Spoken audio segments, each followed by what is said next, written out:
ఈ రోజు వెంకటరెడ్డి గారు, ఉత్తమ్ కుమార్ రెడ్డి గారు ఆ 2 శాఖలు చేస్తున్నారు. వాటిలో నాకు చేసే అవకాశం ఈ రాష్ట్రానికి, ఈ జిల్లాకి దక్కింది. ఈ రోజు నేను కూడా ఆగుదామని చెప్పి జానారెడ్డి గారిని అడిగా. లేదు నా పిల్లలతో కూడా నువ్వు ఉండాల్సిందే అని మొన్న మళ్ళీ ఖమ్మంలో నిలబెట్టారు.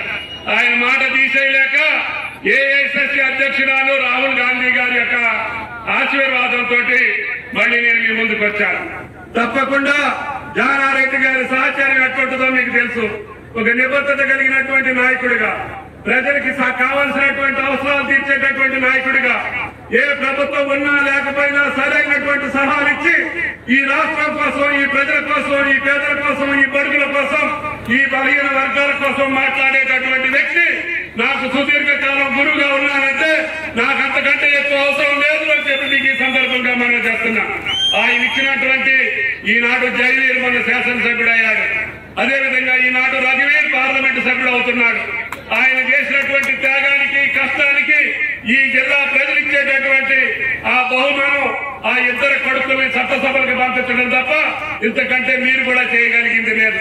కానీ వాళ్ళ నాన్నగారి పేరు మీద ఏదైతే క్రెడిబిలిటీ ఉందో, విశ్వసనీయత ఉందో, ఆయనకున్నటువంటి పేరుని నిలబడే వాళ్ళిద్దరు బాధ్యత అని చెప్పి కూడా మీకు ఈ సందర్భంగా మనం చేస్తున్నాం.